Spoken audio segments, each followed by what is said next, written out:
Covid के दौरान $20 के नीचे चला गया। क्या हमारे आपके फ्यूल बिल्स कम हुए थे? क्यों नहीं कम हुए? आपके समय पर एक्साइज ड्यूटी नहीं थे, क्रूड ऑयल महंगा था, दाम सस्ते थे, लेकिन उसके बावजूद महंगाई तो अनकंट्रोलेबल थी। डॉक्टर मनमोहन सिंह ने अपने ऑन रिकॉर्ड स्टेटमेंट में माना कि मेरे पास जादू की छड़ी नहीं है, महंगाई रोक दूं। हमारे टाइम पर गाना बनाकर चलाते थे ये लोग, सखी सैया तो खूबे कमात है, महंगाई डायन खाए जाते। इंदिरा गांधी के समय पर 74 में 28% से भी ज्यादा इन्फ्लेशन रेट, नरसिम्हा राव की सरकार में 92 में 11.79, आज तो फिर भी 5 या 6 के बीच झूल रही है। फूड इन्फ्लेशन लगभग 9% पे बना हुआ है। अच्छा, आपके समय पर ये 18% क्यों था?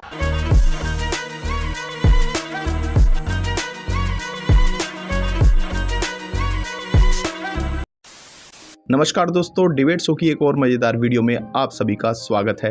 दोस्तों, आज की डिबेट वीडियो होने वाली है न्यूज़ एंकर गरिमा सिंह और कांग्रेस की प्रवक्ता सुप्रिया सिन्नेत के बीच में।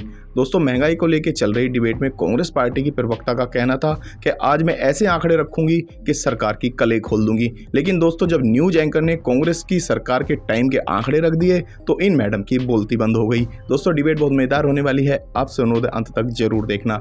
अगर आप चैनल पर पहली बार आए हैं या चैनल को अभी तक सब्सक्राइब नहीं किया है तो चैनल को सब्सक्राइब किए बिना बिल्कुल मत जाना। चलिए दोस्तों, मेन डिबेट स्टार्ट करते हैं। वीडियो है सर, देख लेना सर, अब तक पूछेगा तो मालूम नहीं, देख लेना सर।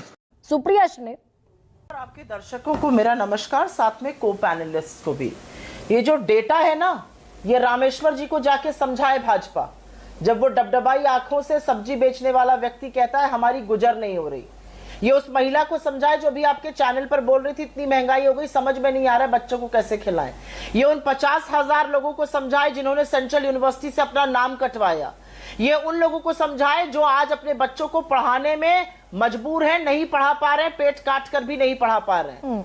ये डेटा जाकर उनको पढ़ाइएगा। बीजेपी के गोपाल जी, बीच में मुझे ये बोलना है, गोपाल बीच में मत बोलिए। मैं आपके बीच में नहीं बोली थी, थोड़ा देर की कोई जरूरत नहीं। गोपाल जी, आप जानते हैं बौखलाहट की कोई जरूरत नहीं है, ये इस मंच की परिपाटी है, इसमें बौखलाइए मत। वापस लौटूंगी। सुप्रिया जी प्लीज करिए। बौखलाने से आप मेरे तथ्यों को और मेरे आंकड़ों को नहीं झुठला दीजिएगा, क्योंकि आंकड़ों से ही आपकी कलई खोलूंगी। बोलने दे। मैं सबसे पहले फ्यूल प्राइसेस की बात करना चाहती हूं, क्योंकि वो जो कुचक्र है उसी से सब कुछ रिलेटेड है। आपने उसका थोड़ा सा ब्यौरा दिया था अपने ओपनिंग स्टेटमेंट पे। ₹3.56 एक्साइज ड्यूटी थी क्रूड पर 2014 में। आज क्रूड पर एक्साइज ड्यूटी ₹31.83 है। अब ये पलट कर कहेंगे अरे राज्यों को भी देते हैं। जी नहीं, आपने 13 बार जो एक्साइज बढ़ाई, अधिकांश बार आपने स्पेशल और एडिशनल बढ़ाई, जो कि राज्यों के साथ साझा नहीं होती है। तो आपके हाथ में है आज की तारीख में प्राइसेस कम कर देना, और डीरेगुलेशन का मतलब भी यही होता है। क्योंकि अब आप हमारे ऊपर वो ठीकरा फोड़िएगा तो मैं पहले उसका पर्दाफाश कर देती हूं। डीरेगुलेशन का मतलब है जब 100-150 तक क्रूड ऑयल चला जाएगा तो यहां पर दाम बढ़ेंगे। लेकिन जब क्रूड ऑयल सस्ता हुआ, क्रूड ऑयल 70 तक गया, कोविड के दौरान $20 के नीचे चला गया, क्या हमारे आपके फ्यूल बिल्स कम हुए थे? क्यों नहीं कम हुए? क्या गरीब पर उसका प्रभाव नहीं पड़ता है? असलियत यह है कि गरीब की कमर तोड़ दी है आपने। 64% जीएसटी इस देश की सबसे गरीब 50% आबादी से आप वसूल रहे हैं, और अब इतनी निर्लज्जता आप दिखा नहीं सकते, इसलिए आपने जीएसटी के आंकड़े साझा करने से मना कर दिया, क्योंकि आपको पता है वो कंजम्पशन टैक्स है और उसको आप गला रेत रेत कर वसूल रहे हैं। ये मैं पहली बात कहना चाहती हूं। फ्यूल की जो धांधली है वो देश को पता है। जब महंगा होता है तब भी हम देते हैं, जब सस्ता होता है तब भी हम इसे वसूली की जाती है। नहीं, लेकिन सुप्रिया जी, आपके वक्त में पेट्रोल और डीजल पर एक्साइज ड्यूटी उतनी नहीं थी जितनी इन 10 सालों में बढ़ी है। तो मैंने स्टेट किया, फैक्ट है, उसमें मैं कहूं या आप कहें या गोपाल जी न कहें, उससे कोई फर्क नहीं पड़ता। आपके समय पर एक्साइज ड्यूटी नहीं थी, एडिशनल चार्जेस नहीं थे, अंतर्राष्ट्रीय बाजार में क्रूड ऑयल महंगा था, दाम सस्ते थे, लेकिन उसके बावजूद महंगाई तो अनकंट्रोलेबल थी। ये डॉक्टर मनमोहन सिंह ने अपने ऑन रिकॉर्ड स्टेटमेंट में माना कि मेरे पास जादू की छड़ी नहीं है, महंगाई रोक दूं। मैं आपको एक रोचक किस्सा बताती हूं, और वो रोचक किस्सा सबके लिए सुनना जरूरी है। हम सब अचार खाते हैं, अभी अभी आम का कैरी का सीजन गया, सबके घरों में अचार पड़ने की बात होती है। हमने कहा भैया अचार मत बनाओ, खरीद कर ले आओ, वो शायद ज्यादा सस्ता पड़ जाएगा। कच्चा आम 25 रुपए किलो होता था 2014 में, आज 10 साल बाद 50 है। सरसों का तेल 67 था, आज 150 है। मेथी का दाना 40 रुपए प्रति किलो था, आज 160 रुपए प्रति किलो है। कलौंजी 44 रुपए प्रति किलो थी, अब 300 रुपए प्रति किलो है। सौंफ 100 रुपए प्रति किलो थी, अब 599 रुपए प्रति किलो है। नमक 10 रुपए प्रति किलो था, अब 28 रुपए प्रति किलो है।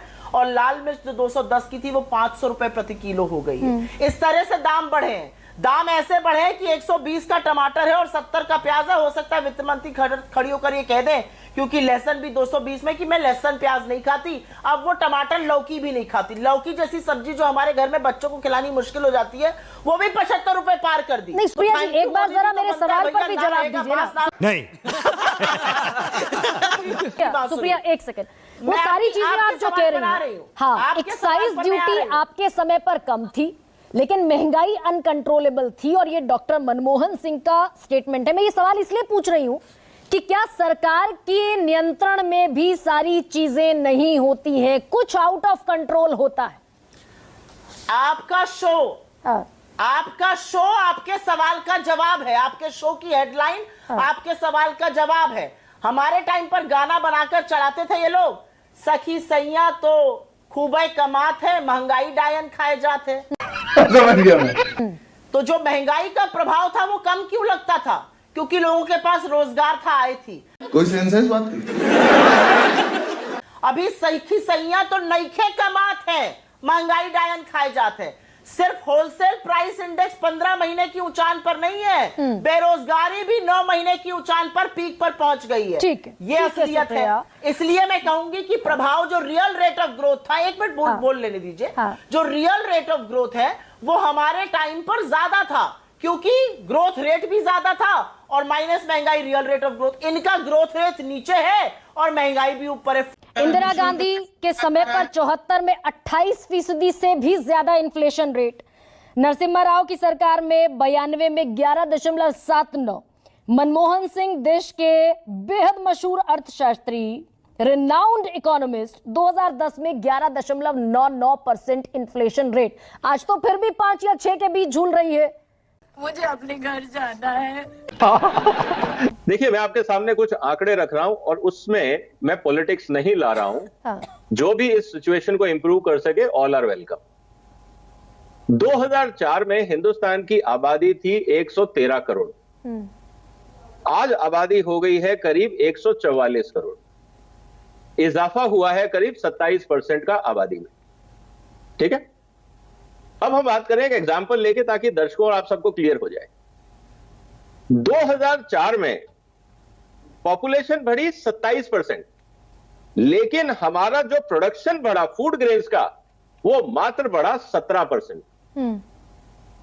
इसका मतलब जितनी आबादी बढ़ रही थी, हिंदुस्तान में उतना खाना पैदा नहीं हो रहा था। सरकार एक्सेप्ट नहीं करती है।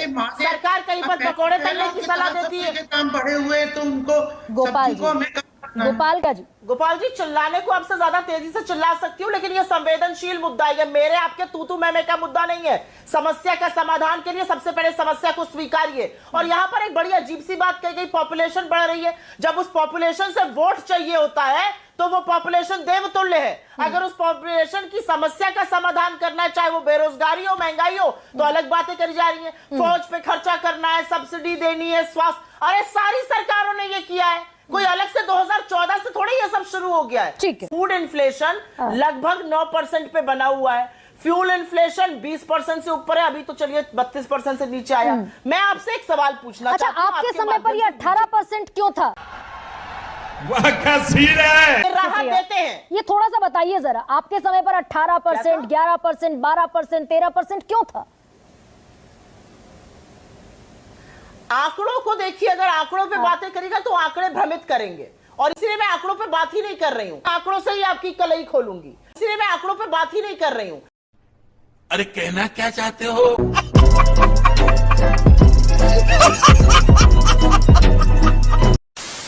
तो दोस्तों, अगर आपने वीडियो अंत तक देखी है तो उम्मीद करता हूं आपको वीडियो पसंद आई होगी। वीडियो के बारे में आपकी क्या राय है, कमेंट्स करके ज़रूर बताएं। वीडियो को अंत तक देखने के लिए आप सभी का बहुत बहुत धन्यवाद। मिलते हैं बहुत जल्द अगली वीडियो में, तब तक के लिए जय हिंद, वंदे मातरम। है